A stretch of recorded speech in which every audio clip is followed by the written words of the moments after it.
ہم وہی کہیں گے جو ہمارا دین ہم کو بتاتا ہے. عمل کرو تو تمہارا بھلا ہے، نہیں کوئی عمل کرے تو نقصان ہمارا نہیں ہے اسی کا. عزیزان ملت اسلامیہ، رفیقان گرامی، السلام علیکم ورحمۃ اللہ تعالی وبرکاتہ.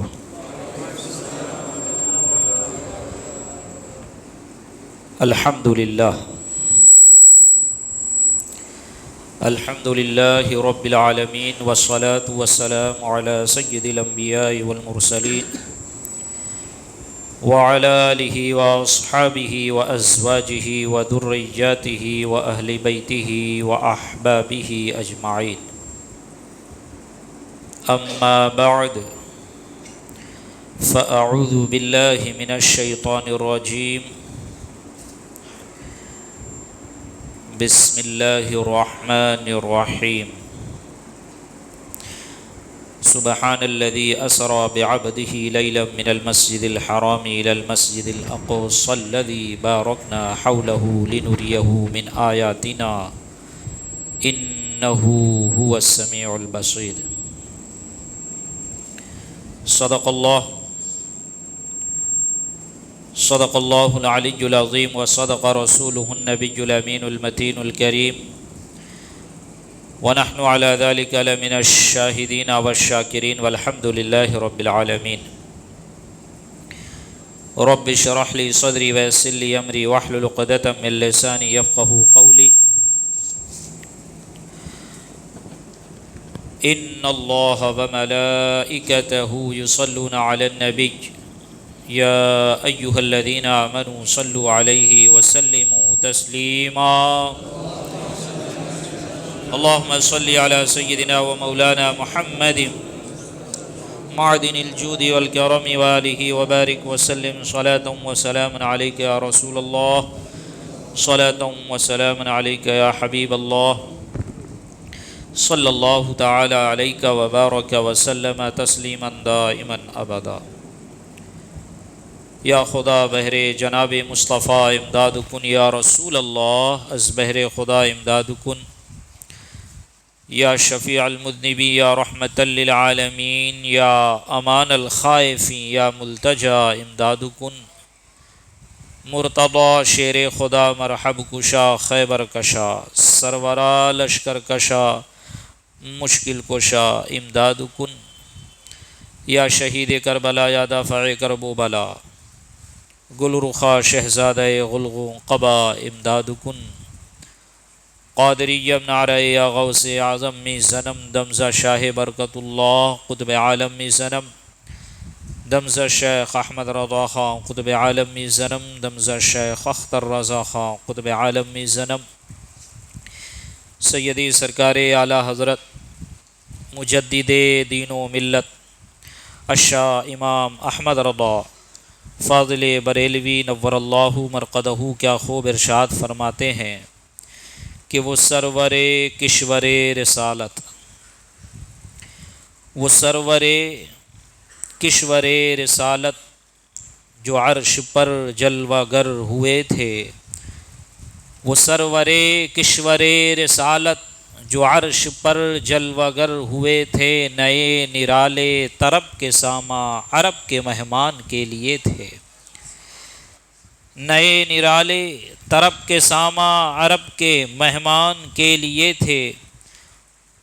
اور تبارک اللہ شان تیری، تبارک اللہ شان تیری، تجھی کو زیبا ہے بے نیازی، ہے نا.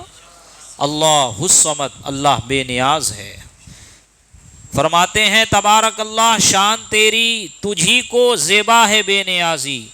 کہیں پہ وہ جوش لن ترانی، کہیں تقاضے وصال کے تھے. کہیں پر حضرت موسیٰ علی نبینا علیہ الصلاۃ والتسلیم کو لن ترانی فرمایا جا رہا ہے.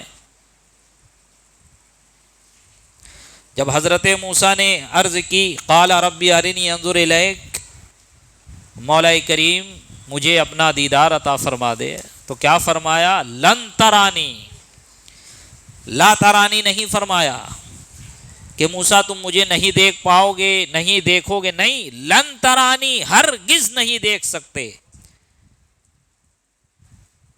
یہ عربی گرامر کے طلباء، عربی پڑھنے والے، گرامر پڑھنے والے یہ جانتے ہیں کہ لا اور لن میں کیا فرق ہے۔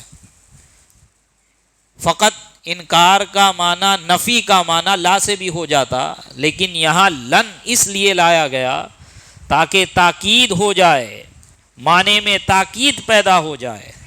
اور جب لن لایا جاتا ہے تو وہاں پر ہرگز کا معنی ہوتا ہے لن ترانی، اے موسیٰ تم مجھے ہرگز نہیں دیکھ سکتے۔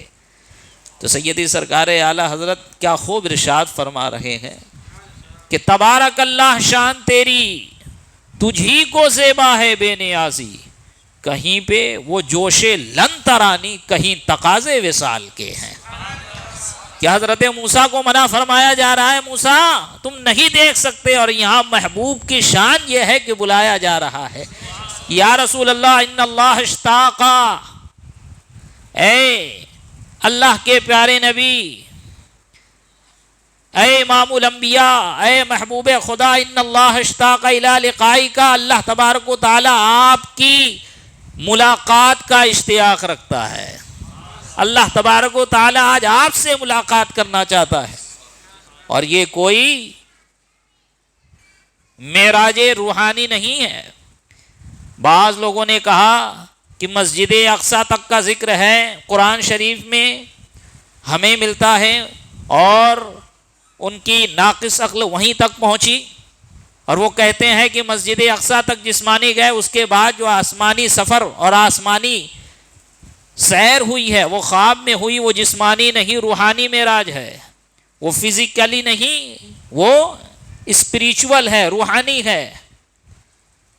تو عزیزان ملت اسلامیہ یہ سن لیں کہ الحمدللہ ثم الحمدللہ، صحابہ کا بھی یہ عقیدہ تھا، تابعین کا بھی یہی عقیدہ، اور تبع تابعین کا بھی یہی عقیدہ، اور صحابہ کرام کے زمانے سے لے کر آج تک جس عقیدے پر ہم ہیں وہی عقیدہ صحیح ہے، اور وہی عقیدہ برحق ہے کہ نبی پاک نے اپنی جاگتی ہوئی حالت میں اپنے ماتھے کی آنکھوں سے اللہ تبارک و تعالیٰ کا دیدار کیا۔ اور بندہ ماتھے کی آنکھ سے کب دیکھتا ہے؟ خواب میں دیکھتا ہے۔ خواب میں جو ہم بھی خواب دیکھتے ہیں نا، تو ہم جسم و جسمانیت کے ساتھ نہیں دیکھتے، ہماری روح ہوتی ہے وہ سیر کرتی ہے۔ سمجھ میں آئی بات؟ وہ ہماری روح ہوتی ہے۔ آپ یہاں سوئے ہوئے ہو اور خواب دیکھے کہ گاؤں پہنچا ہوں یا گاؤں میں ہوں، تو وہ کوئی ایسا نہیں ہے کہ فقط آپ کے دماغ میں چھپ رہا ہے، بلکہ آپ کی روح وہاں پہنچی ہوئی ہے۔ اور جیسے ہی کوئی ہلایا یا آپ کی نیند کچی ہے تو کتنی تیزی کے ساتھ آپ بیدار ہو جاتے ہیں، وہ روح جو آپ کی گاؤں پہنچی ہوئی ہے وہاں سے واپس آ جاتی ہے۔ اسی لیے فرمایا کہ جو شخص، نبی پاک صلی اللہ علیہ وسلم نے فرمایا جو شخص وضو کر کے سوتا ہے اس کی روح عرش اعظم تک بلند ہوتی ہے۔ تبارک اللہ شان تیری، تجھی کو زیبا ہے بے نیازی۔ کہیں وہ جوش لن ترانی، کہیں تقاضے وصال کے تھے۔ کسی شاعر نے کیا خوب کہا کہ زنجیر ہلتی رہی در بولتا رہا، گزرے تو ام ہانی کا گھر بولتا رہا، اور کس کو دیکھا یہ موسیٰ سے پوچھے کوئی، کس کو دیکھا یہ موسیٰ سے پوچھے کوئی، آنکھ والوں کی ہمت پہ لاکھوں سلام۔ عزیزان ملت اسلامیہ، رفیقان گرامی، اللہ تبارک و تعالی نے انبیاء کرام کو دنیا میں مبعوث فرمایا تو ان کو معجزہ بھی عطا فرمایا، اور یہ معجزہ ان کی نبوت کی تصدیق ہوا کرتا کہ یہ نبی برحق ہیں، ان کے پاس کیا معجزہ ہے۔ سمجھ میں آئی بات؟ یہ نبی برحق ہیں، خدا کی طرف سے بھیجے گئے ہیں، خدا نے ان کو نبوت عطا کی، رسالت عطا کی، یہ نبوت کا دعویٰ کر رہے ہیں، ان کے پاس اس کی دلیل کیا ہے؟ تو وہ معجزہ دکھاتے ہیں۔ اور معجزہ کوئی یہ جادو کا کھیل نہیں ہوتا، معجزہ کوئی شعبدہ بازی نہیں ہوتی، معجزہ یہ آنکھوں کا دھوکہ نہیں ہوتا کہ بندے کو بیوقوف بنا لیا جائے، بلکہ معجزہ ما فوق الفطرت ہوتا ہے، معجزہ ما فوق الفطرت ہوتا ہے۔ اور اسی لیے فرمایا گیا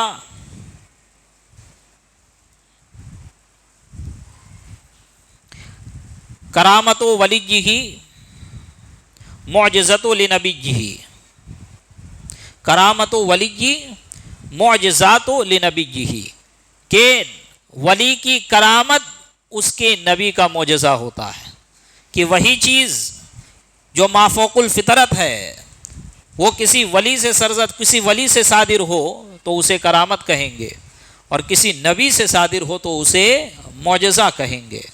معجزہ اللہ تبارک و تعالیٰ نے انبیاء کرام کو دے کر دنیا میں مبعوث فرمایا۔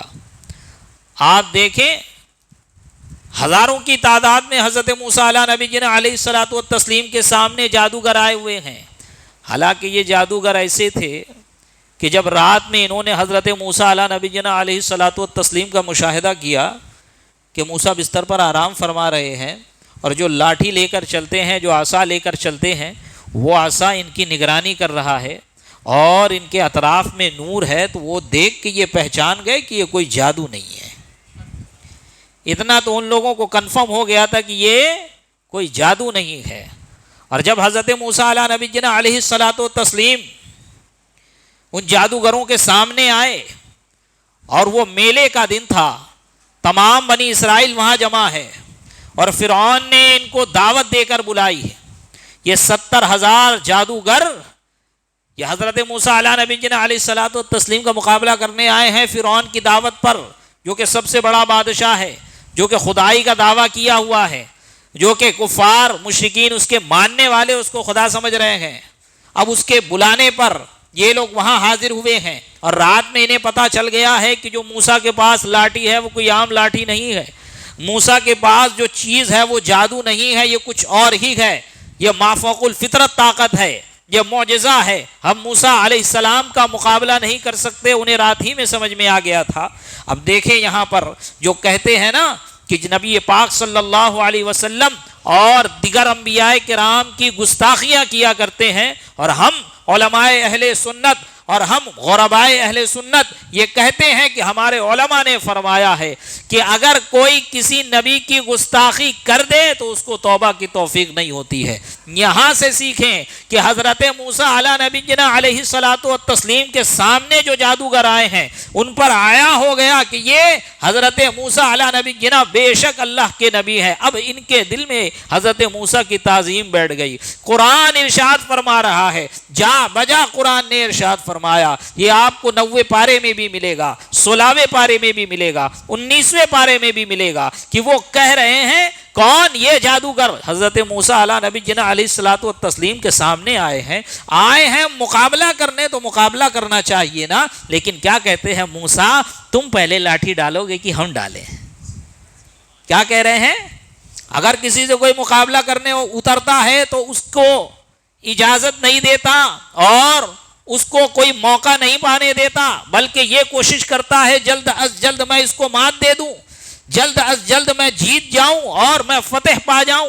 لیکن یہاں معاملہ الٹا ہے، یہاں پر عزت کی جا رہی ہے، یہاں پر ادب ملحوظ خاطر رکھا جا رہا ہے کہ یہ نبی ہیں، یہ اللہ کے برگزیدہ نبی ہیں، یہ اولو العزم رسولوں میں ان کا شمار ہو رہا ہے۔ جادوگروں نے کہا موسیٰ آپ ڈالو گے لاٹھی یا ہم پہلے لاٹھی ڈالیں؟ مفسرین فرماتے ہیں یہ وہ ادب ہے کہ جس ادب کے چلتے ان جادوگروں کو ایمان کی دولت نصیب ہو گئی، یہ وہ ادب ہے کہ اے موسیٰ آپ پہلے لاٹھی ڈالو گے یا ہم اپنی رسیاں پھینکیں؟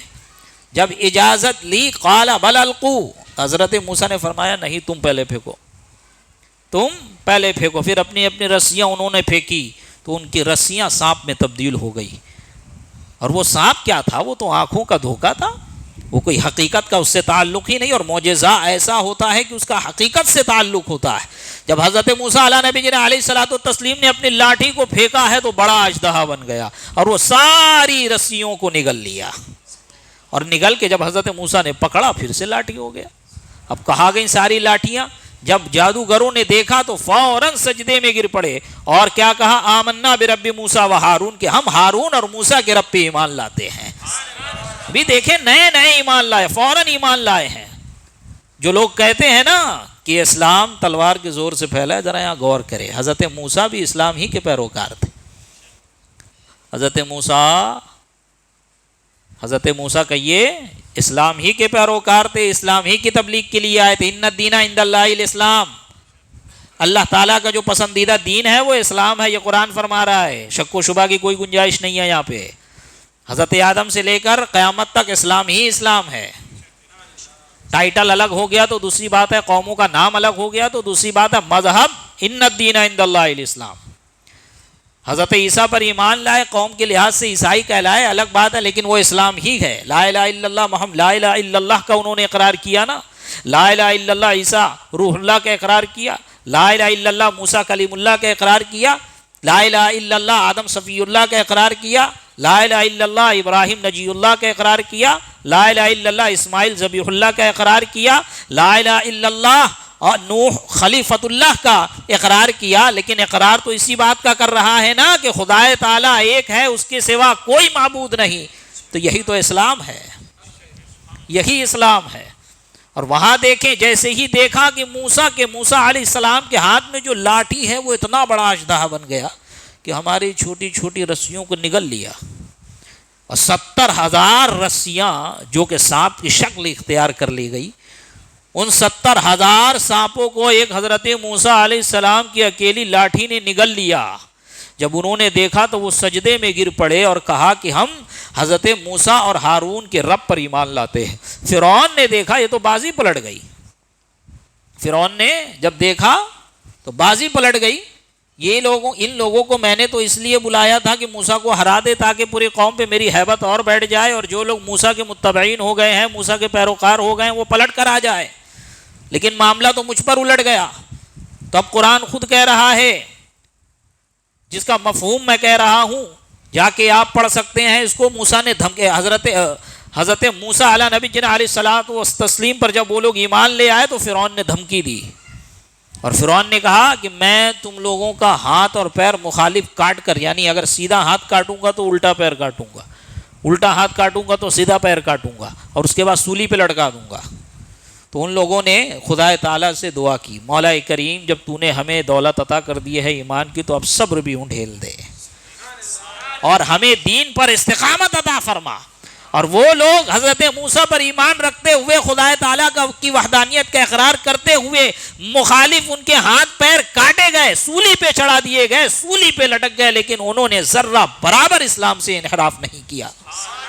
کتنی دیر ہوئی تھی ایمان لائے، اور کون تھے وہ لوگ؟ کتنے بڑے جادوگر تھے.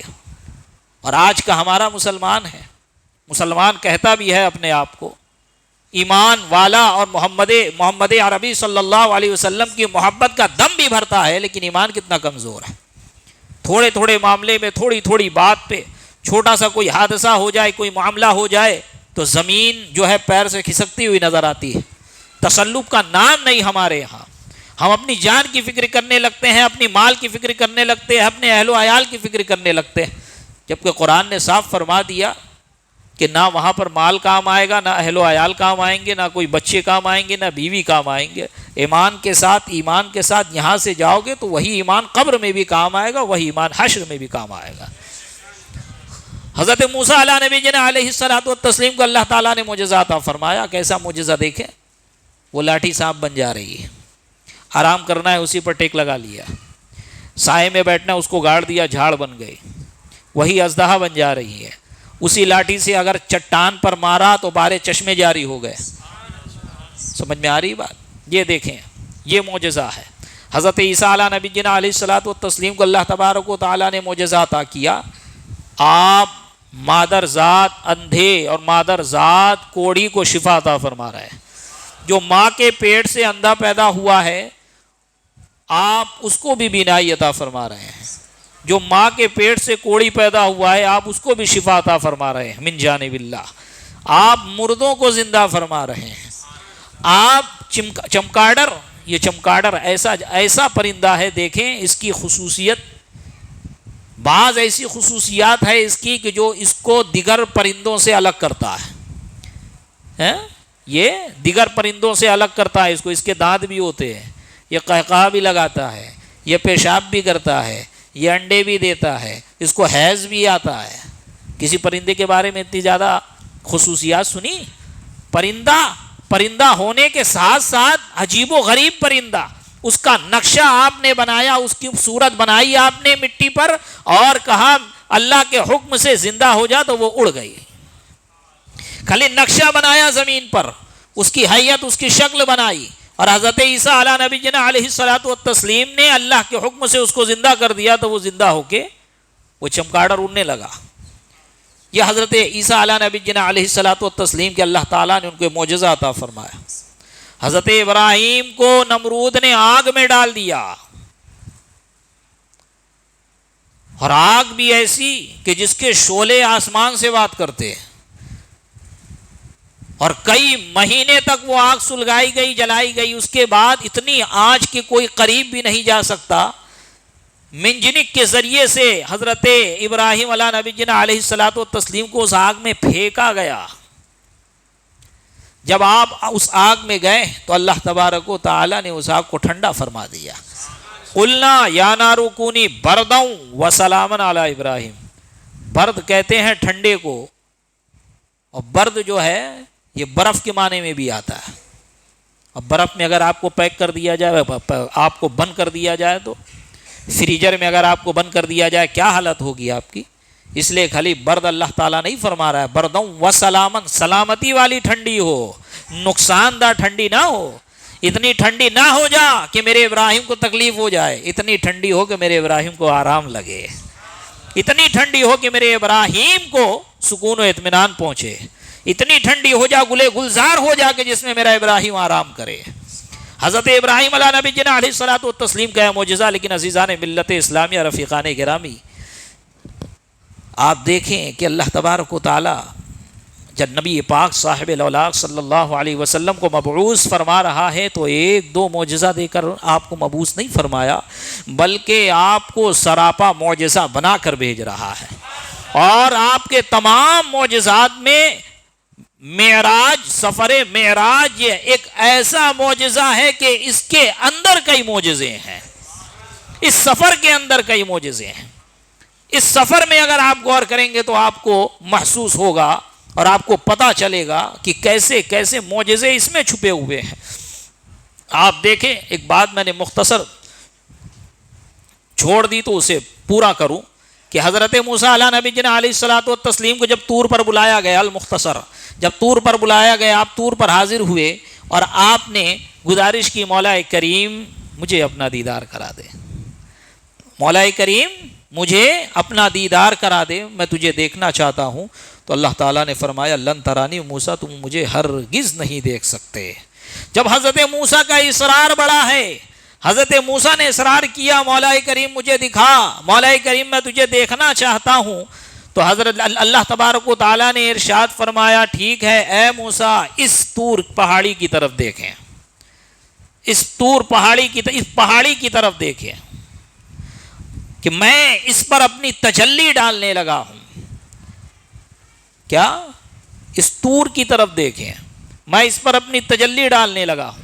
اللہ تبارک و تعالیٰ نے طور پر اپنی تجلی ڈالی، اور اس طور پر جو تجلی پڑی، اس تجلی کی تجلی کو حضرت موسیٰ نے دیکھا۔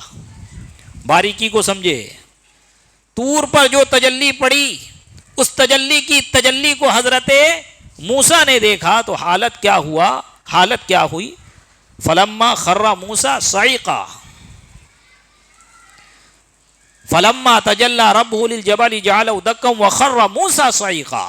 جب حضرت موسیٰ علیہ السلام کے اصرار پر اللہ تبارک و تعالیٰ نے طور پر اپنے نور کی تجلی ڈالی ہے، اس تجلی کی تجلی کو جب حضرت موسیٰ نے دیکھا ہے تو بے ہوش ہو کر گر پڑے ہیں، بے ہوش ہو کر گر پڑے ہیں۔ اور جب ہوش آیا ہے نا انہیں، حضرت موسیٰ علیہ نبی جنا علیہ الصلوۃ والتسلیم کو ہوش آیا ہے، تو حدیث شریف میں آیا کہ نبی پاک صلی اللہ علیہ وسلم فرماتے ہیں، حدیث شریف میں آیا کہ حضرت موسیٰ نے جب اللہ تبارک و تعالیٰ کے تجلی کی تجلی کو دیکھا اور بے ہوش ہو گئے، اس کے بعد جب ہوش آیا تو آپ کے آنکھ کا اور آپ کے آنکھ کے نور کا، بینائی کا یہ عالم تھا کہ آپ کالی رات میں کالی چٹان کو دیکھ لیتے تھے، ادھر ہی سے اسی جگہ سے کالی رات میں کالی چٹان، یہ ایک تجلی کا یہ عالم ہے۔ اور حضرت موسیٰ علیہ نبینا علیہ الصلوۃ والتسلیم اس کے بعد سے اپنے چہرے پر حجاب ڈال کر چلتے کہ جو آپ کی آنکھ میں خدا کی تجلی کا جو جلوہ ہے اس کو دیکھتا، اس کی بینائی چلے جاتی، اس کی آنکھیں پھوٹ جاتی۔ آپ پردہ ڈال کے چل رہے ہیں، آپ گھر پر پہنچے ہیں، آپ کی زوجہ محترمہ نے عرض کیا کہ مجھے بھی، اے اللہ کے نبی، مجھے بھی اس تجلی کے مظہر کا دیدار کرائے جو آپ اپنے آنکھوں میں لیے پھرتے ہیں، اس جلوہ زیبا کے مظہر کا، اس کی مظہر آپ کی آنکھیں بنی ہوئی ہے، ذرا اس کا دیدار مجھے بھی کرا دیجئے۔ تو آپ دیکھیں دیدار کیسے کرتی ہیں، وہ بھی بڑی چالاک کہ حضرت موسیٰ علیہ نبی جنا کی اہلیہ محترمہ ہے، تو انہوں نے ایک آنکھ سے حضرت موسیٰ علیہ نبی جنا علیہ الصلوۃ والتسلیم کی آنکھ میں کا دیدار کیا، اس آنکھ میں اس تجلی کے جلوہ کو جب دیکھا ہے، ایک آنکھ کو اپنے ہاتھوں سے بند کر لیا اور ایک آنکھ کھول کر حضرت موسیٰ علیہ نبی جنا علیہ الصلوۃ والتسلیم کی آنکھ میں دیکھا اور اس تجلی کا دیدار کیا۔ جب اس تجلی کا دیدار جیسے ہی آپ کی اہلیہ نے کیا تو آنکھ ضائع ہو گئی، آپ نابینا ہو گئی، تو جو آنکھ پھوٹ گئی اس پر ہاتھ رکھا، جو آنکھ اچھی تھی اس کو کھول دیا، اور دیدار کے شوق میں آپ نے دوسری اچھی بھلی آنکھ سے پھر سے دیدار کیا، تو یہ بھی آنکھ پھوٹ گئی۔ جو آنکھ پہلے پھوٹی تھی اللہ کے فضل سے اس میں بینائی آ گئی، پھر یہ آنکھ کھول کے دیدار کرنے لگی، پھر یہ پھوٹ گئی، جو دوسری پھوٹی تھی اللہ کے فضل سے اس میں بینائی آ گئی، اب پھر یہ آنکھ سے دیکھنے لگی، جو دوبارہ پھوٹی تھی اس میں تجلی آ گئی، پھر اس سے دیکھتی ہے، ایک آنکھ بند کرتی ہے دوسری آنکھ کھول کے دیکھتی ہے، جیسی دوسری پھوٹتی ہے اس کو بند کرتی ہے تو پہلی والی سے دیکھتی ہے، جب یہ پھوٹتی ہے اس کو بند کرتی ہے اس سے دیکھتی ہے۔ الغرض المختصر، اللہ تبارک و تعالی نے ان کو یہ انعام عطا فرمایا کہ ان کی اس اشتیاق کی وجہ سے اور اس دیدار الہی کی محبت کی وجہ سے اللہ تبارک و تعالی نے ان کو بینائی عطا فرما دی۔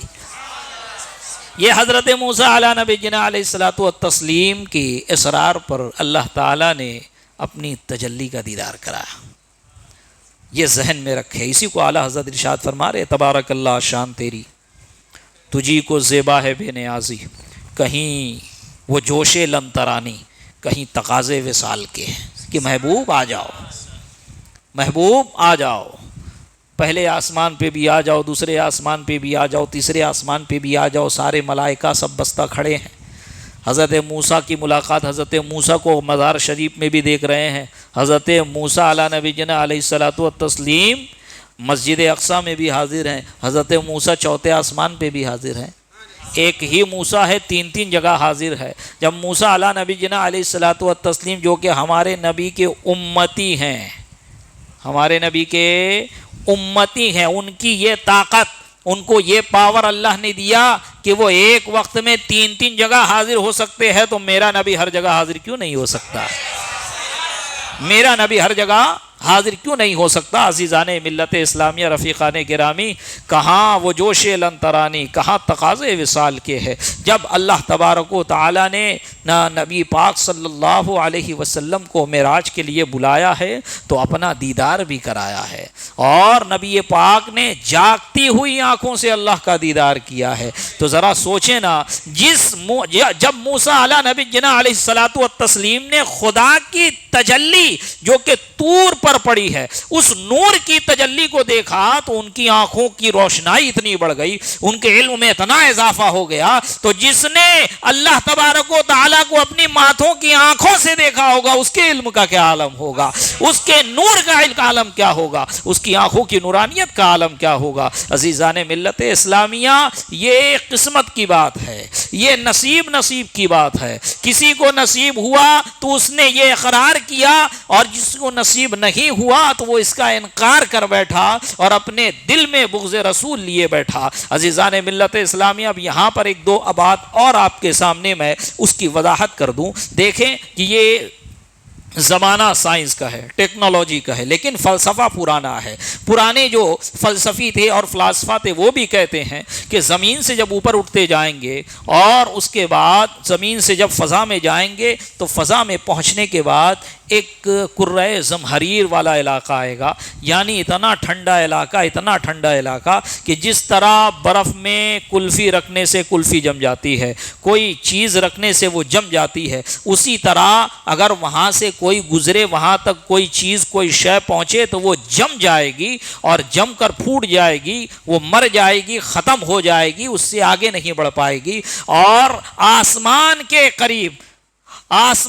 قریب قرۂ نار ہے، کیا ہے؟ ایک آگ کی دنیا ہے کہ اس سے کوئی گزر نہیں سکتا، اس کے قریب کوئی جائے گا تو وہ جل کر راکھ ہو جائے گا۔ اب ذرا بتائیں کہ آپ کے نبی کیسے آسمانوں پر چلے گئے، آپ کے نبی کیسے معراج کر لیے، آپ کے نبی کیسے آسمانوں کو چیرتے ہوئے پہلے آسمان، دوسرے آسمان، تیسرے آسمان اور 7ویں آسمان تک پہنچ گئے؟ یہ ہمارے عقل میں بات نہیں آتی۔ اب یہاں پر آپ دیکھیں، جو یہ کہہ رہے ہیں وہ اپنے آپ کو مسلمان کہتے ہیں، وہ اپنا نام مسلمانوں جیسا رکھتے تھے، جو فلاسفہ تھے ان کی بات کر رہا ہوں۔ آج جو منکرین معراج جسمانی ہے وہ بھی مسلمان ہے۔ اب یہاں پر دیکھیں، ایک بات آپ کو بھی معلوم ہے، ہم سب کو معلوم ہے، ہمارے گھر کے بچے کو معلوم ہے۔ ذرا بتائیں تو صحیح، جب دنیا بن گئی، آسمان بن گئے، یہ قرۂ زمہریر ہو کہ قرۂ نار ہو، آگ کی دنیا ہو کہ ٹھنڈک کی دنیا ہو، جب سب بن گئی، اس کے بعد نہ حضرت آدم دنیا میں تشریف لائے تو حضرت آدم کیسے سب کو چیرتے ہوئے آ گئے؟ حضرت آدم کیسے نہیں، حضرت آدم کو کیسے کچھ نہیں ہوا؟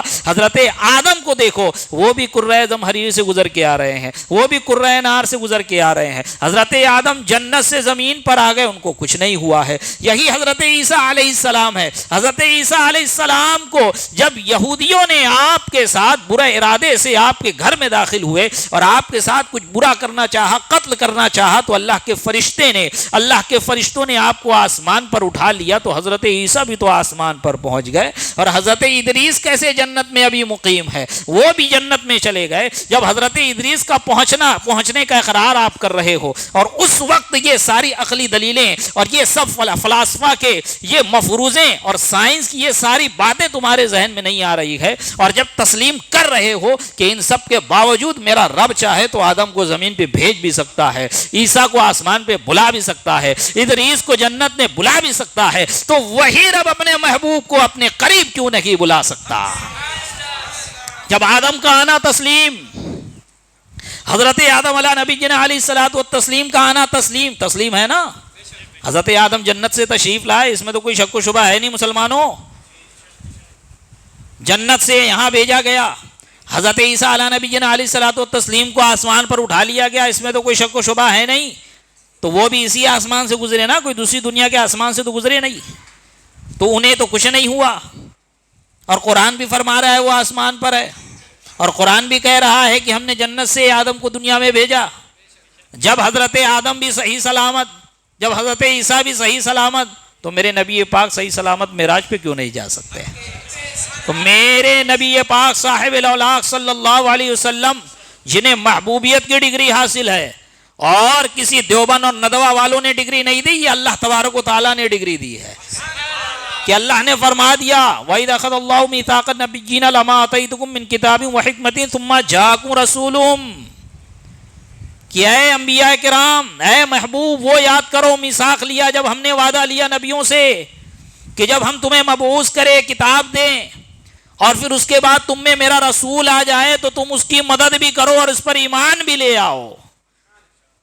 تو یہ ایسے نبی کہ تمام انبیاء جن پہ ایمان لائے، اور جن پہ ایمان لانے کا حکم اللہ تبارک و تعالیٰ دے رہا ہے، تو اس نبی کو اگر اللہ تعالیٰ نے معراج پر بلا لیا تو کیا بڑی بات ہے؟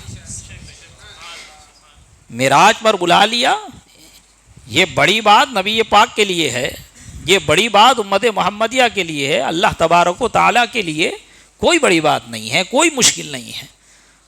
خدا تعالیٰ نے جیسے آدم کو، حضرت آدم علیہ نبی جنہ علیہ الصلوۃ والتسلیم کو دنیا میں بھیجا، اور حضرت عیسیٰ کو دنیا سے آسمان پر بلا لیا، اسی طرح حضرت جبرائیل کو بھیج کر اپنے محبوب کو رات کے تھوڑے سے حصے میں، کس میں؟ رات کے تھوڑے، دیکھیں اس میں نے کہا نا کہ معراج ایک ایسا معجزہ ہے کہ اس کے اندر کئی معجزے ہیں۔ سبحان الذی اسریٰ بعبدہ، کہ پاک ہے وہ ذات جو لے گئی راتوں رات اپنے بندے خاص کو مسجد حرام سے مسجد اقصی تک. اسرا کہتے ہی ہیں رات میں چلنے کو, اور رات میں چلے تو کب چلے, کس وقت چلے, کتنا ٹائم لگا. ہم یہاں سے مین ممبئی جائیں یا ناسک پونا جائے تو وقت لگے گا نا. فلائٹ میں بھی بیٹھ کے اگر ایک اسٹیٹ سے دوسرے اسٹیٹ, ایک شہر سے دوسرے شہر آپ جائیں گے تب بھی آپ کو وقت لگے گا. پلک جھپکنے میں تو آپ نہیں پہنچیں گے نا. لیکن یہاں پر کتنا وقت لگا, 1 گھنٹہ لگا, 2 گھنٹہ لگا, 3 گھنٹہ لگا, پوری رات لگی. فرمایا نہیں, رات کے قلیل سے قلیل حصے میں اتنا قلیل حصہ کہ جس بستر سے گئے ہیں وہ بستر بھی گرم ہے, جس گھر سے گئے ہیں اس گھر کی کنڈی بھی ہل رہی ہے, معراج ہو گئی, واپس آ گئے ہیں. اتنی رفتار کے ساتھ وہ براق لے گیا ہے کہ اس براق کی رفتار کا عالم, یہ دیکھیں معجزہ, دیکھیں یہ بھی ایک معجزہ کہ اس براق کی رفتار کا عالم یہ کہ جہاں تک نگاہ پڑتی وہاں اس کا پہلا قدم پڑتا. ابھی آپ باہر نکل جائے, بوڑھا سا بوڑھا آدمی ہو جس کی بینائی بھی کمزور ہو, اگر وہ چشمہ لگاتا ہو تو چشمہ لگا لے, یا جوان آدمی ہو, بچہ ہو جس کی بینائی درست ہو, وہ باہر نکل کے آسمان دیکھے تو اس کو چاند نظر نہیں آئے گا. یہ ہماری آنکھوں کا یہ عالم کہ ہم اوپر اٹھائے تو بادل دکھ جائے, ہم اوپر نظر اٹھائے تو چاند دکھ جائے, ہم اوپر نظر اٹھائے تو چاند, آسمان پر جو باریک باریک ستارے ہیں وہ ستارے نظر آ جائے, ہمیں سورج نظر آ جائے. یہ ہماری آنکھوں کا عالم ہے. اور اس ہماری آنکھ جہاں تک دیکھ رہی ہے یہ ہماری آنکھ کی حد ہے, اور یہ ہماری آنکھ کی حد ہے. براق جب دیکھ رہا ہے تو وہ جہاں تک دیکھ رہا ہے وہاں اس کا پہلا قدم پڑ رہا ہے. اگر آپ اسی سے سمجھ لیں کہ ہماری آنکھ کی مقدار یا ہماری آنکھ کی حد پر اس کا پہلا قدم پڑتا تو باہر نکل جاؤ, نظر اٹھاؤ, جہاں آپ کی نظر پہنچ رہی ہے وہاں پہ براق کا پہلا قدم پہنچ رہا ہے. اور اتنی رفتار کے ساتھ یہ براق, اتنی رفتار کے ساتھ نبی پاک صاحب الاولاق صلی اللہ علیہ وسلم کو معراج پر لے گیا کہ حد نگاہ پر اس کے قدم پڑتے, حد نگاہ پر, جہاں نظر جا کر ختم ہوتی وہاں پہلا قدم, پھر دوسرا قدم, جہاں نظر جا کر ختم ہو رہی ہے وہاں پڑ رہا ہے. اب یہاں پر ایک واقعہ سناؤں. حضرت علامہ مولانا ہدایت اللہ خان رامپوری علیہ الرحمت والرضوان ہیں, بڑے ہی پائے کے عالم ہیں اور سرکار حضور صدر الشریعہ کے استاد ہیں, یعنی حضور حافظ ملت کے دادا استاد. اور آج جو مصباحی حضرات گھوم رہے ہیں اور جو کہتے ہیں ہم حافظ ملت کے شاگرد ہیں, ان کے پر دادا استاد. ان کی عادت تھی وہ 2 محفل سجایا کرتے ہیں سال میں, وہ 2 محفل سال میں سجاتے. ایک محفل میلاد نبی صلی اللہ علیہ وسلم اور دوسری محفل شب معراج شریف. اور جب یہ محفل سجاتے, یہ 2 میلاد کرتے, تو آپ با ادب نیچے ہاتھ باندھ کر کھڑے رہتے, جو تقریر کرتا اس کی تقریر سنتے, جو نعت پڑھتا اس کی نعت سنتے. اس وقت مولانا شبلی کا بڑا نام چلا تھا, تو آپ نے ان کو دعوت دی, اور اعظم گڑھ ضلع ہی پڑتا تھا, جون پور کا بھی اعظم گڑھ یہ ضلع پڑتا تھا, جون پور کا بھی. جون پور میں علامہ ہدایت اللہ خان رامپوری علیہ رحمہ, اور اعظم گڑھ میں شبلی, مولانا شبلی. تو آپ نے ان کو دعوت دی اور کہا کہ بڑے عالم ہو, بڑی تقریر کرتے ہو, آؤ ذرا ہمارے یہاں میلاد میں تقریر کرو.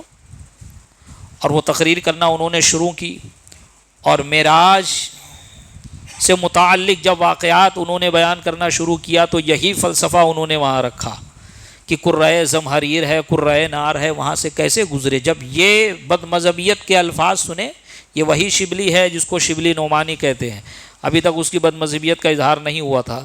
یہ واقعہ میں نے خود حضور محدث کبیر سے بھی کئی بار سنا ہے. جب اس نے کہا کہ یہ قرۂ نار ہے, وہاں سے کیسے گزرے, کوئی گزر ہی نہیں سکتا. یہ قرۂ زمہریر ہے کہ وہاں سے کوئی گزر ہی نہیں سکتا. اگر وہاں سے گزر بھی گیا, کوئی ٹھنڈک سے بچ بھی گیا, تو قرۂ نار اس کو جلا کے رکھ دے گا. وہاں سے کیسے گزریں گے؟ تو حضرت علامہ مولانا ہدایت اللہ خان رامپوری علیہ رحمت الرضوان نے فرمایا, ہم تو بڑا عالم سمجھتے تھے, آپ کو بڑے مقرر سمجھتے تھے, بڑا جامع معقولات و منقولات سمجھتے تھے. اتنی بیوقوفی والی بات کر جاؤ گے. ذرا ادھر دیکھو, رات کے وقت محفل ہو رہی تھی اور اس وقت ایسی لائٹیں تو ہوتی نہیں تھی, چراغ جلا کرتے, موم بتی جلا کرتے. آپ نے پتلا سا دھاگا اٹھایا, بولے یہ دیکھو یہ میرے رومال کا یا کپڑے کا پتلا سا دھاگا ہے اور یہ موم بتی جل رہی ہے, اب دیکھیں ذرا کہ میرے اس دھاگے کو یہ موم بتی جلاتی ہے یا نہیں. آپ نے دھاگے کو لیا اور موم بتی کے لو جو نکل رہی تھی اس کے آر پار کرنا شروع کیا. بولے دیکھو مولانا شبلی, یہ میرا باریک سا دھاگا ہے, یہ موم کی بتی اس کو بھی جلا نہیں پا رہی ہے, اس لیے کہ اثر کرنے کے لیے بھی وقت چاہیے, اور یہاں تو پوری معراج رات کے تھوڑے سے حصے میں ہو رہی ہے. قرۂ نار کو موقع ہی کب ملا کہ پائے کرے مصطفیٰ کو, نبی پاک کو جلا کر خاک کر دے, اور یہاں پر قرۂ زمہریر کو موقع ہی کب ملا کہ وہ نبی پاک کے جسم اطہر کو کچھ نقصان پہنچائے. ارے بلانے والا خدا تعالیٰ ہے, بنانے والا خدا تعالیٰ ہے. جب خالق دنیا ہی بلا رہا ہے تو کون ہے نبی پاک کو نقصان پہنچائے. سمجھ میں آئی بات؟ نہیں سمجھ میں آئی تو گھر جا کے موم بتی جلانا اور اس میں ایسے ایسے انگلی پھیرنا. بچپن میں جب لائٹ چلے جاتی تو ہم بڑا کھیلتے تھے, کیونکہ میرے زمانے میں بھی لائٹ جاتی تھی 7-7 8-8 گھنٹہ بھیونڈی میں, تو ایسے ایسے لائٹ موم بتی جلاتے اس میں کھیلتے کہ اتنی رفتار سے جب آپ کی انگلی چل رہی ہے وہ لو آپ کی انگلی کو جلا نہیں پا رہی ہے. کیوں؟ کیونکہ اثر کرنے کے لیے وقت چاہیے. وہیں آپ انگلی روک دو تو فوراً چٹکا لگے گا, وہی اس میں دھاگا روک دو تو فوراً دھاگا جل جائے گا. براق کی رفتار اتنی ہے کہ حد نگاہ پر اس کا قدم پڑ رہا ہے, تو جیسے ہی وہ قرۂ زمہریر آیا, کب آئے مصطفیٰ کب گئے اسے پتہ ہی نہیں چلا. پوچھتے ہو عرش پہ یوں گئے مصطفیٰ کی یوں. اسی لیے اعلیٰ حضرت نے فرمایا, یہ اعلیٰ حضرت نے فرمایا بڑی نازک زمین ہے یہ شعر و شاعری کی, کہ نبی کریم کیسے معراج پہ چلے گئے, کہاں سے معراج پہ چلے گئے.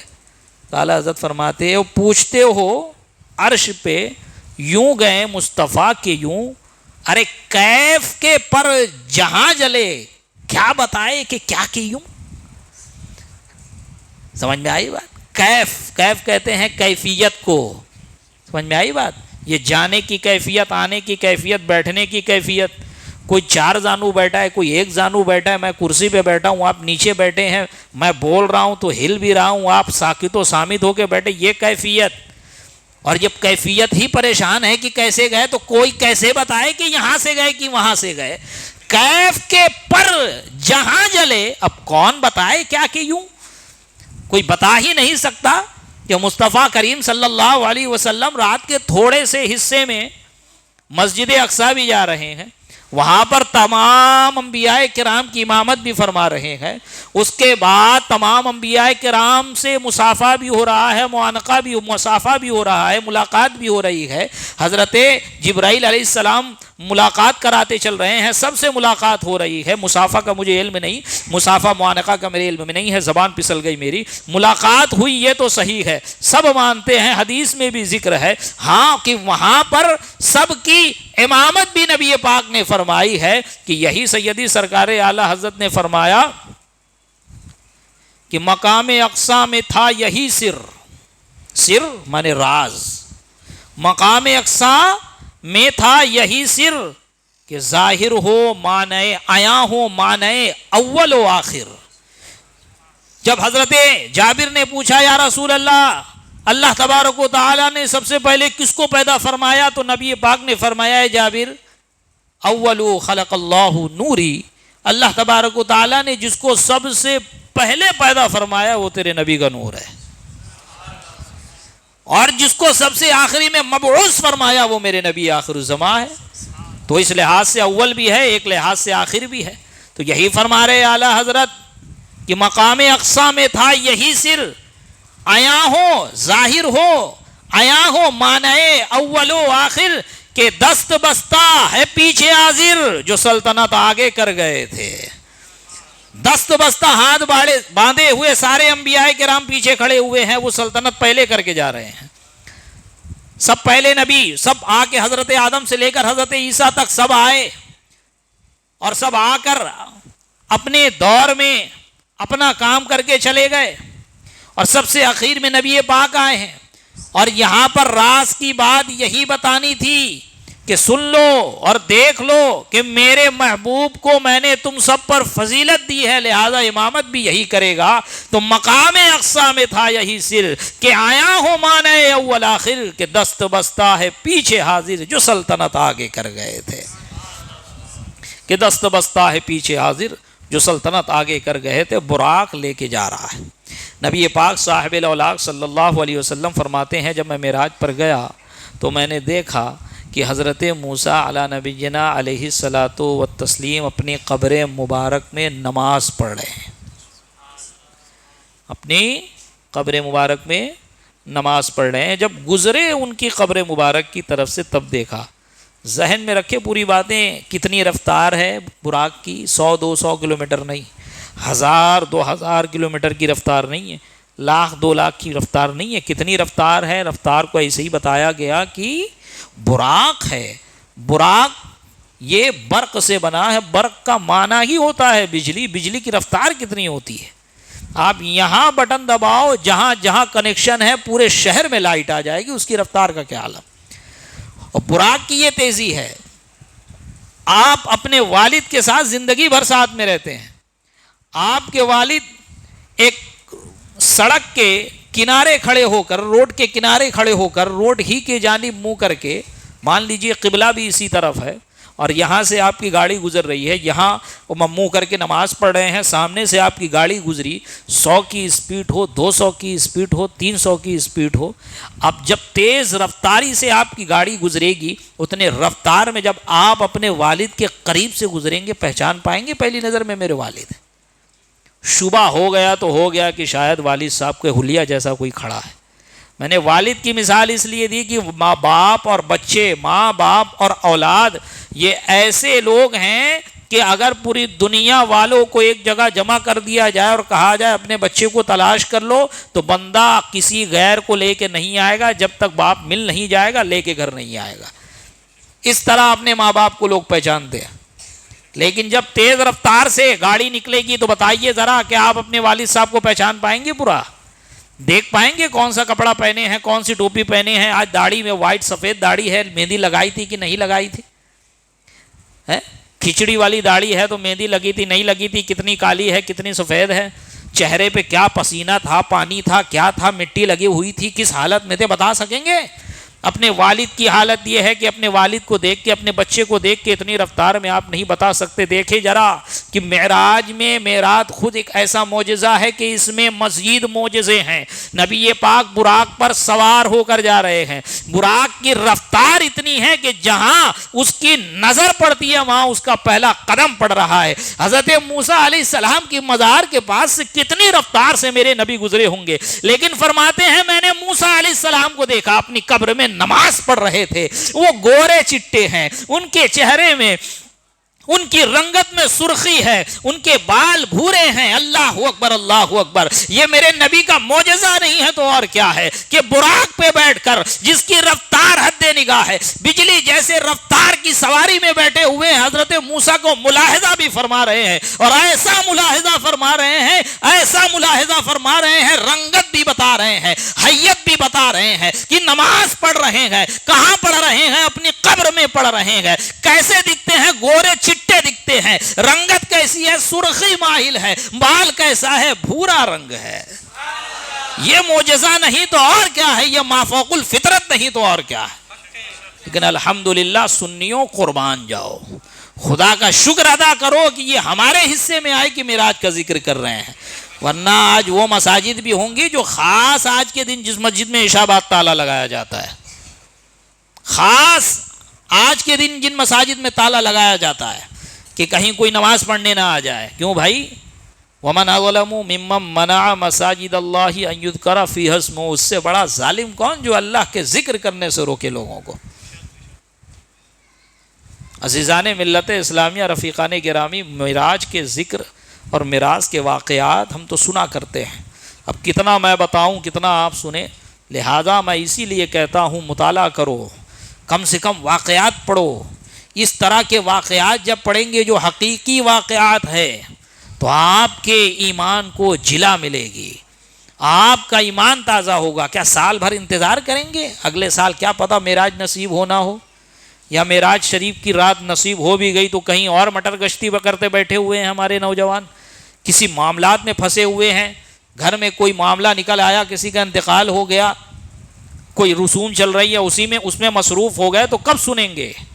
کیا ایک ایک سال انتظار کیا جائے گا؟ نہیں. آپ خود مطالعہ کریں، آپ خود پڑھیں، تاکہ آپ کے اندر بھی آپ کے ایمان میں جذبہ پیدا ہو، آپ کے ایمان میں تقویت آئے، آپ کے ایمان میں کاملیت آئے، اور اللہ تبارک و تعالی آپ پر فضل فرمائے اور آپ کے اندر اپنے محبوب کی محبت مزید جاگزی فرما دے. تو لہذا پڑھیں، سنیں. آج تو بہت آسان ہو گیا ہے. علماء اہل سنت کی تقاریر سنیں. ارے گہرے نتو خیرے انجینئر پلمبر اور ڈاکٹروں کی سننے کی ضرورت نہیں ہے. سننا ہے علماء اہل سنت کی سنیں، جو صحیح مسلک، صحیح مذہب، صحیح مشرب بیان کرے، ان کی تقاریر سنیں. ورنہ یاد رکھے ایمان خراب ہونے دیر نہیں لگے گی. اور جب ایک بار ایمان خراب ہو گیا تو میں ہمیشہ کہتا ہوں کہ سنی صحیح العقیدہ یہ بریانی کے مانند ہے، اور گمراہیت، بزمذہبیت، ارتداد یہ پاخانے کے مانند ہے. بریانی تو پاخانہ بن سکتی ہے، کبھی پاخانے کو بریانی بنتے دیکھا ہے؟ کہیں سنا ہے آج پاخانے کی بریانی ہے؟ بریانی پاخانہ بن جائے گی، لیکن پاخانہ واپس کبھی بریانی نہیں بنے گا. تو اپنے ایمان کی حفاظت کرے. ایمان کے لٹیرے آپ کے گھر تک پہنچے ہوئے ہیں یہ موبائل اور نیٹ ورک کے ذریعے. کیا سننا کہ نہیں سننا ہے یہ ڈیسائیڈ بھی قرآن و حدیث کرے گی، یہ ڈیسائیڈ بھی شریعت کرے گی. علامہ ابن سیرین جو اجلہ تابعین میں سے ہیں، جن کی تعبیر الرؤیا ہے، جنہوں نے تعبیر الرؤیا یعنی خواب کی تعبیر سے کتاب لکھی، اس کا نام ہی تعبیر الرؤیا لکھا، جن کے پاس بڑے بڑے علماء آتے تعبیر پوچھنے. امام اعظم خود جن کے پاس تعبیر پوچھنے گئے اپنے خواب کی، وہ فرماتے ہیں کہ دیکھو علم دین حاصل کر رہے ہو تو دیکھو اپنا دین کس سے حاصل کر رہے ہو، کیونکہ قادیانی سے پڑھو گے تو وہ بھی قرآن پڑھے گا، تم کو قادیانی بنا دے گا. اگر دیوبندی سے پڑھو گے تو وہ بھی قرآن پڑھے گا، تم کو دیوبندی بنا دے گا. رافضی پڑھو گے تو رافضی بھی تم کو قرآن سنائے گا، رافضی بنا دے گا. خارجی سے پڑھو گے وہ بھی تم کو قرآن سنائے گا، خارجی بنا دے گا. اور شیعہ سے پڑھو گے تو وہ بھی قرآن ہی پڑھے گا، شیعہ بنا دے گا. اگر تم جس بد مذہبت سے پڑھو گے اور جیسے مرتد سے پڑھو گے، جس خارجی سے پڑھو گے، وہ قرآن ہی کا نام لے کے، قرآن ہی پڑھ کے تمہارے ایمان کو لوٹ لے گا. اگر وہی قرآن آپ کسی سنی صحیح العقیدہ مسلمان سے پڑھو گے تو آپ عاشق نبی بن جاؤ گے. اگر وہی قرآن تم کسی سنی صحیح العقیدہ مسلمان سے پڑھو گے تو میلاد مناؤ گے. وہی قرآن تم کسی سنی صحیح العقیدہ مسلمان سے پڑھو گے تو شب معراج بھی مناؤ گے، شب برات بھی مناؤ گے، 12ویں بھی مناؤ گے، 11ویں بھی مناؤ گے، اور اپنے دل کو، اپنے سینے کو عشق مصطفیٰ سے اجالا بخشو گے. تو لہذا دیکھیں دین کس سے حاصل کر رہے ہیں، یہ لازم و ضروری چیز ہے. ہم اپنے بچے کا ایڈمیشن ایسے اٹھا کے کسی اسکول میں نہیں نہ کر دیتے، پہلے جانچ پڑتال کرتے ہیں، پڑوسی سے پوچھتے ہیں تو نے کہاں بھیجا ہے، دوست سے پوچھتے ہیں تو نے کہاں بھیجا ہے، سلیبس کیسا ہے، ذمہ دار ہے کہ نہیں ہے، رسپانسبلٹی لیتے ہیں نہیں لیتے ہیں، کیا کرتے ہیں، کس طرح پڑھاتے ہیں، اس کا گریڈ کتنا ہے، گریڈ ہے نہیں ہے، انگلش میڈیم میں پڑھانا ہے، مراٹھی میڈیم میں پڑھانا ہے، کس میڈیم میں پڑھانا ہے. اتنی مگج ماری جس کا کوئی کام نہیں آخرت میں. اور جو آخرت میں آنکھ بند ہونے کے بعد سے لے کر میدان حشر تک، جنت جانے تک کام آنے والا ہے، اس کے لیے ذرہ برابر نہیں سوچتے، اس کے لیے ذرہ برابر رسپانسبلٹی نہیں لیتے ہیں، اس کے لیے ذرہ برابر ذمہ داری نہیں دکھاتے ہیں، اس کے لیے ذرہ برابر کوئی غور و فکر نہیں ہے کہ کہیں ایسا نہ ہو کہ میں کسی غلط ہاتھ میں پڑ جاؤں، کہیں ایسا نہ ہو کہ میرے بچے کسی غلط کے پاس چلے جائے اور اس کا بھی ایمان خراب ہو، میرا بھی ایمان خراب ہو. تو عزیزان ملت اسلامیہ، تھوڑا نہیں پورا سوچنے کا وقت ہے. آپ کے ایمان کی اتنی قیمت ہے، اتنی قیمت ہے کہ غیر تو غیر ہے، داڑھی ٹوپے والی بھی اس کے پیچھے پڑے ہوئے ہیں. سونا جنگل رات اندھیری، چھائی بدلی کالی ہے. سونا جنگل، سونا جنگل، سونا نہیں، سونا جنگل رات اندھیری. یہ تشبیہ دیکھیں اعلیٰ حضرت کیسے دے رہی ہیں. کبھی جنگل جانا ہوا ہو تو غور کرنا، نہیں گئے ہو تو مہاراشٹر میں جو جنگل ہے اس میں ایک بار گھوم لو. رتنا گیری اور دیگر پہاڑی علاقے بھرے ہوئے جنگل سے رات میں کبھی نکلو جب سناٹا ہو. اعلیٰ حضرت کا یہ شعر یاد کرو. سونا جنگل، رات اندھیری، یعنی چاند بھی نہیں نکلا ہے. جیسے آج 27ویں ہے، 27ویں کو چاند نہیں ہوتا ہے. اور یہی راز ہے معراج رات میں کرانے اور 27ویں کو کرانے کی. چاند بھی نہیں ہوتا ہے، گھٹا ٹوپ اندھیرا چھائے ہوتا ہے. اور اس اندھیری میں اللہ تبارک و تعالیٰ نے اندھیری رات میں نبی پاک کو معجزہ عطا فرمایا کہ آپ تھوڑے سے حصے میں معراج پہ گئے اور لامکا کی سیر کی اور آ بھی گئے. یہ ایسی نشانی ہے کہ اس کے بعد بہت سے مسلمان کافر ہو گئے، انکار کر بیٹھے، بولے یہ کیسے ہو سکتا ہے. اور بہت سے اور مسلمانوں کے عقیدے مضبوط ہو گئے. اور اسی وقت، اور یہ وہی واقعہ ہے کہ جب حضرت ابو بکر صدیق رضی اللہ تعالی عنہ ابھی تک صدیق نہیں کہلاتے تھے، ابو بکر کہلاتے تھے، آج کے واقعے کے بعد سے پوری دنیا ان کو ابو بکر صدیق کہہ رہی ہے. اور آج کے واقعے سے پہلے ابو جہل کو کوئی ابو جہل نہیں کہتا تھا، ابو الحکم کہتا تھا. آج کے واقعے کے بعد سے اب اس کو سب ابو جہل کہہ رہے ہیں. تو یہ وجہ ہے کہ سونا جنگل، میں کہہ رہا تھا، اس پہ بات یاد آ گئی تو میں نے کہہ دیا. سونا جنگل رات اندھیری، چھائی بدلی کالی ہے. اور اس جنگل میں جو ایسا جنگل ہے کہ سونا ہے، سناٹا ہے، رات بھی ایک دم کالی ہے اور بدلی بھی کالی کالی چھائی ہوئی ہے. اور بندہ اس میں سو رہا ہو تو اس کو اپنے سامان کا کتنا خیال کرنا پڑے گا. کہیں ایسا نہ ہو کوئی ڈاکو آئے لوٹ کے چلے جائے، کہیں ایسا نہ ہو کوئی چور آئے اور میرا سارا سامان لوٹ کر چلے جائے. سونا جنگل رات اندھیری، چھائی بدلی کالی ہے. ارے سونے والے جاگتے رہیو، چوروں کی رکھوالی ہے. جو تیری رکھوالی کرنے کھڑے ہیں کہ سو جا تیرا سامان میں دیکھوں گا، وہی چور ہے. تیری آنکھ لگے گی اور سامان لے کے پھر ہو جائے گا.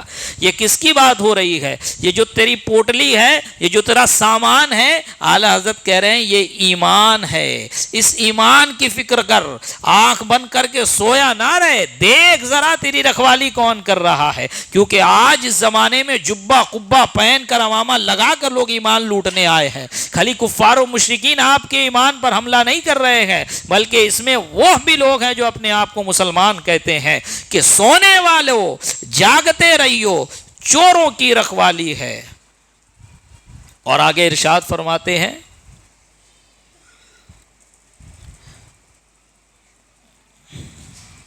کہ یہ اتنے، جس شعر کا مفہوم یہ ہے کہ ان کی چوری کرنے کی طاقت اتنی زیادہ ہے اور ان کی صلاحیت ایسی ہے کہ اتنے ماہر ہے تمہارے ایمان کو چوری کرنے میں. بھولی ایسی میٹھی میٹھی بات کریں گے، دین اور ایمان کی بات کریں گے، قرآن و حدیث کی بات کریں گے، آپ کو لگے گا کہ بڑی اچھی بات ہو رہی ہے، اللہ رسول کی بات ہو رہی ہے. لیکن معاملہ یہ ہوگا کہ آنکھ سے کاجل صاف چرا لے. کوئی آنکھ سے کاجل چرا سکتا ہے؟ آپ سرما لگا کے سو جاؤ، میں آتا ہوں آپ کی آنکھوں سے سرما چراتا ہوں. آپ مارو گے پہلے، بعد میں دیکھو گے امام صاحب آئے تھے. آپ کاجل لگا کے سو جاؤ، کوئی آئے آپ کا کاجل چرا لے. لیکن یہ چور ایمان کے ایسے ہے کہ آنکھ سے کاجل صاف چرا لے. یا وہ چور بلا کے ہے، بلا کے چور ہے، بولے بلا کی ذہن ہے، بلا کی ذہنیت پائی ہے. یہ بندہ بلا کا ماہر ہے، اس کے فن میں مہارت اس کو بلا کی ملی ہے.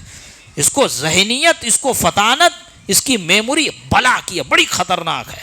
آنکھ سے کاجل صاف چرا لے، یا وہ چور بلا کے ہے، تیری گٹھری تاکی ہے اور تو نے نیند نکالی ہے. چور بیٹھا ہے کہ تیرا سامان چرا کے لے جاؤں اور تو ہے کہ بے خبر سویا پڑا ہوا ہے. اور تیرے ایمان پہ نگاہ لگائے بیٹھے ہیں یہ سارے مرتدین خارجی. آپ دیکھ لو، آپ کو سمجھ میں نہیں آ رہی ہے تو آپ غور کرو ذرا. پوری دنیا میں جتنے بھی بد مذہب کنورٹ ہو رہے ہیں سب بریلوی ہو رہے ہیں، جن کو بر صغیر بالخصوص ہندو پاک میں بریلوی کہا جاتا ہے، گلف کنٹری میں صوفی کہا جاتا ہے. عقیدہ سب کا ایک ہے. سمجھ میں آئی بات؟ عقیدہ دونوں کا ایک ہے. پورا ترکی ہمارے جیسے لوگوں سے بھرا ہوا ہے. پورے فلسطین میں سنی سویل عقیدہ مسلمان ہے. پورے دمشق میں آپ کو اکثر و بیشتر، شام میں اکثر و بیشتر، یمن میں اکثر و بیشتر آپ کو سنی مسلمان مل جائیں گے. سمجھ میں آئی بات؟ الحمدللہ آج بھی تعداد کے لحاظ سے ہم ہی سب سے زیادہ ہے. اور ہمیں کو یہ لوگ کنورٹ کر رہے ہیں, کوئی دوسرے کو نہیں کر رہے ہیں. 150 کنٹری میں پھیل گئے, 200 کنٹری میں پھیل گئے. ارے بھیا کہاں پھیلے ہو, کس کو آپ کنورٹ کر رہے ہو, ذرا بتاؤ تو یہ سب کے سب جس پہ نشانہ لگا کے بیٹھے ہیں وہ تنے تنہا مسلک اہل سنت کا ماننے والا سنی صحیح العقیدہ مسلمان, جسے بر صغیر میں مسلک اعلی حضرت کہا جاتا ہے, انہی پر انہی پر نشانہ لگا کے بیٹھے ہیں اور اسی کی ترجمانی اعلی حضرت کر رہے ہیں کہ آنکھ سے کاجل صاف چرا لے یا وہ چور بلا کے ہے, تیری گٹھری تاکی ہے اور تو نے نیند نکالی ہے.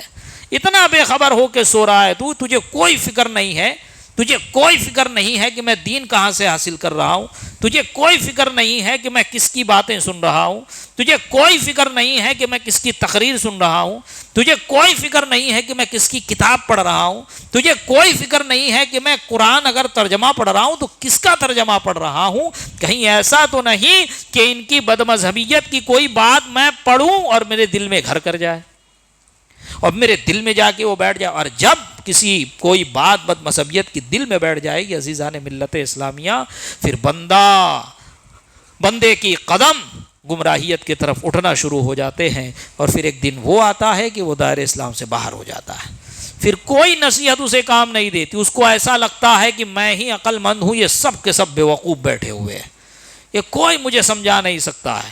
اب اس کے سامنے قرآن کی آیت پیش کرو, اپنے عقائد کے دلیل میں احادیث پیش کرو, قرآن پیش کرو, عقلی دلائل دو, اجماع کی دلائل دو, قیاس سے اس کو ثابت کرو, اس کو کچھ نہیں سمجھ میں آنے والا. کیوں؟ کیونکہ اب وہ اپنے دل و دماغ میں اور اپنی خیالی پلاؤ میں جنت تو فکس کر چکا ہے. آپ سب جہنمی ہو معاذ اللہ. سیدھا آپ لوگوں کو, ہم لوگوں کو مشرک کہا جاتا ہے, سب کو, کسی کا نام لے کے نہیں, مطلق. جتنے لوگ قبر پہ جاتے ہیں فاتحہ پڑھتے ہیں مسلمانوں کی, سنی صحیح العقیدہ مسلمانوں کی, یا مزارات اولیاء پہ جاتے ہیں فاتحہ پڑھتے ہیں, یہ سب ان کو کافر و مشرک کہتے ہیں. یہ سب ان کو کافر و مشرک کہتے ہیں بغیر نام لیے. پوری قوم کو, پوری ملت کو. آپ ذرا سوچیں, یہ چھوٹی موٹی سازش ہے. یہ مودی اعلان نہیں کر رہا ہے اپنے پارلیمنٹ میں بیٹھ کے جو اجمیر پہ حاضری دے کے آئے سب مشرک ہے. نہ یوگی نے اعلان کیا ہے, نہ امریکہ میں وائٹ ہاؤس میں بیٹھ کے وہاں کے صدر نے اعلان کیا ہے, بلکہ یہ آپ ہی کے ہندوستان میں رہنے والے مولانا جو اپنے آپ کو مولانا کہتے ہیں. حالانکہ مولانا کا مطلب کیا ہوتا؟ میرا آقا, میرا رہنما. یہ نام کی, یہ تو مولوی بھی ان کو نہیں کہنا چاہیے. وہ کہہ رہے ہیں کہ آپ جو جاتے ہو مزارات پہ معاذ اللہ آپ اس کی عبادت کرتے ہو, معاذ اللہ ثم معاذ اللہ, آپ اس کو خدا بنائے ہوئے ہو, یعنی آپ کو بت پرست کہہ رہے ہیں انڈائریکٹ. اور بعض لوگ تو ڈائریکٹ کہہ دیتے ہیں, اور ہم انہی کی تقریر سن رہے ہیں. کیسا ہمارا سنی ہو گیا, ذرا سوچے. باپ کو کوئی ایک گالی دے دے, اس کی بات تو سننا دور کی بات, اس کے چہرے کو دیکھنا تو دور کی بات, اس کا نام سننا گوارا نہیں کرتا ہے. اگر اس نام کا دوسرا شخص ہو تو اس کو بھی ایک مرتبہ دیکھتا ہے یا اس کا نام سنتا ہے. کوئی اجنبی شخص ہو اور اس کا نام اسی نام پہ ہو جو آپ کے باپ کا دشمن ہے, تو آپ کا چہرہ بگڑ جاتا ہے. ہوتا ہے کہ نہیں ہوتا ہے؟ سب یہ فطری چیز ہے, یہ فطری چیز ہے. اس کا فطرت سے تعلق ہے. جس سے دشمنی ہوتی ہے, جس سے نفرت ہوتی ہے نا, تو پھر اس کے ہر چیز سے نفرت ہوتی ہے. یہاں آپ کو گالیاں دی جا رہی ہے, آپ کو مشرک کہا جا رہا ہے, آپ کو کافر کہا جا رہا ہے. آپ جا کے ان سے ملتے ہیں, گلے بھی مل رہے ہیں, کھانا بھی کھلا رہے ہیں, گھر پہ بھی بلا کے کھلا رہے ہیں, شادی بھی کر رہے ہیں. تو ذرا خود سوچیں نا آپ کہ آپ کس نہج پہ نکلے ہوئے ہیں. دین آپ کو کس سے سیکھنا ہے, آپ کس سے جا کے سیکھ رہے ہیں. شریعت کے مسائل آپ کو کس سے سیکھنا ہے, آپ کس سے سیکھ رہے ہیں. یہ قیامت کی علامت ہے. نبی پاک نے فرمایا قرب قیامت اللہ تبارک و تعالی علم کو اٹھا لے گا.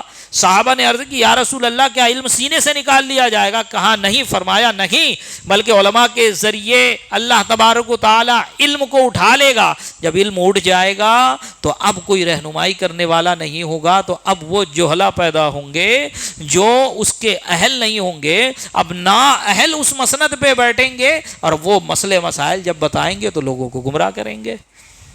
آپ دیکھیں ہم کیوں کہتے ہیں کہ ہم کچھ نہیں ہے، بس وہ ہمارے جو بزرگان دین ہیں ان کے جو عقائد ہے اسی عقیدے پہ ہم ہیں. ہم اس راستے سے انحراف نہیں کر سکتے، ہم اس ڈگر کو چھوڑ نہیں سکتے، ہم اس راستے کو چھوڑ نہیں سکتے، ہم اسی پر چلتے چلیں گے، انشاءاللہ ہمیں جنت مل جائے گی. کیوں؟ کیونکہ یہ وہ کڑی ہے جسے سلسلۃ الذہب کہتے ہیں، سونے کی وہ چین ہے کہ جس کا سرا ہم نے یہاں نیچے پکڑا ہوا ہے، اوپر جا کے نبی پاک سے ملتا ہے. چاہے وہ اب قادری ہو، چاہے وہ اب سہروردی ہو، چاہے وہ اب وہ چشتی ہو، چاہے وہ اب وہ جو نقش بندی ہو یا دیگر سلاسل سے وہ منسلک ہو، وہ جس بھی سلسلے سے منسلک ہوگا اگر اس کا سلسلہ نبی پاک تک جڑا ہوا ہے تو اس کو نبی پاک کا فیض اس پیر کے ذریعے سے ضرور ملے گا. اس لیے ہم تقلید کرتے ہیں، اس لیے ہم کہتے ہیں کہ امام اعظم کو فالو کرو، ان کے مسلک ان کے مذہب کو فالو کرو. ایرے گہرے نتو خیروں کو فالو کرنے کی ضرورت نہیں ہے. اگر امام اعظم کو نہیں ہے تو امام شافعی کو فالو کرو. اگر بندہ ہندوستان کے باہر رہنے والا ہے، وہاں پر مالکی علماء، حنبلی علماء دستیاب ہے اور وہ ان کو اس مذہب کو فالو کرتا ہے، تقلید کرتا ہے، تو پھر اب وہ اپنے مسلک کے، اپنے مذہب کے علماء سے مسئلے پوچھ کر فالو کرے. یہ عام لوگوں کے لیے ہے. اگر عالم ہے تو اس کتاب کی طرف مراجعت کرے جس میں مفتاب قول ہے اور اس میں دیکھ کے لوگوں کو مسئلہ بتائے. اگر وہ اس سے بڑھ کر عالم ربانی ہے، محقق ہے اور کچھ اجتہاد کا مادہ بھی رکھتا ہے تو اب حوادث زمانہ کے تحت اور حوادث زمانہ کے ذریعے جو اب مسائل نئے نئے پیدا ہو رہے ہیں تو ان مسائل میں انہی اصول میں غور و فکر کرے جس کا وہ مقلد ہے. اب جس کی تقلید کر رہا ہے اسی اصول میں غور و فکر کر کے اب ان مسائل کا حل نکالے کہ بھائی اب یہ جو نئے نئے مسئلے آ رہے ہیں اس کا حل کیا ہوگا اور اس کا جواب قرآن و حدیث سے ہمیں کیسے ملے گا. تو یہ تو ایک چین ہے، یہ تو ایک اصول و ضوابط ہے، یہ تو ایک راستہ ہے، یہ وہ رسی ہے کہ جس کو اللہ تعالیٰ نے فرمایا رسی کو پکڑے رہو مضبوطی سے، اس کو چھوڑو مت. اب رسی کو وہ چھوڑے گا جو آپ کو تقلید کرنے سے انحراف کرائے گا. جو کہے گا کہ مقلد بننا معاذ اللہ شرک کرنا ہے، جو کہے گا مقلد بننا معاذ اللہ یہ گمراہیت ہے، تو دنیا کی 99% مسلمان مقلد ہیں. اگر 99 نہیں تو 95% تو مقلد ہے ہی. یہ 5% کہاں سے آ گئے؟ 5% بھی بہت زیادہ بول رہا ہوں کیونکہ 2 ارب کے قریب مسلمان ہیں نا. تو یہ کہاں سے آ گئے یہ لوگ؟ پتہ چلا کہ جو نئی بات پیدا کرے گا وہ گمراہیت اور بدمذہبیت کی بات ہوگی. بات اسی کی مانی جائے گی جو علماء ربانیین، سلف و خلف، صحابہ کرام، تابعین اعظام کے ذریعے سے نبی پاک تک پہنچے گی. ہم اسی کی سنیں گے جو ان بزرگوں کو مانے گا، ان بزرگوں کی بات کرے گا. اس کے علاوہ جو کسی کی بات کرے گا ہم اس کو نہیں مانیں گے. اللہ تبارک و تعالیٰ کی بارگاہ میں دعا ہے رب تبارک و تعالیٰ ہم تمام کو نبی پاک صاحب الاولاق صلی اللہ علیہ وسلم سے سچی محبت کی توفیق عطا فرمائے. مولا کریم ہماری اس محفل کو اپنی بارگاہ میں قبولیت کا درجہ عطا فرمائے. مولا کریم ہماری اس محفل کو ہم سب کے لیے کل بروز قیامت ذریعہ نجات بنائے. مولا کریم یہاں پر جو کچھ بیان ہوا اسے یاد رکھنے، اس پہ عمل کرنے، اس کو دوسروں تک پہنچانے کی توفیق عطا فرمائے. مولا کریم کہنے سننے میں کسی قسم کی کوئی خامی، کوئی غلطی، قصدن و سہون، کچھ غلط بیانی یا بے ادبی ہو گئی ہو تو اپنے فضل سے اسے معاف فرمائے. استغفر اللہ استغفر اللہ استغفر اللہ استغفر اللہ ربی من کل ذنب واتوب الیہ. آمین بجاہ النبی الکریم. وآخر دعوانا ان الحمد للہ رب العالمین. السلام علیکم.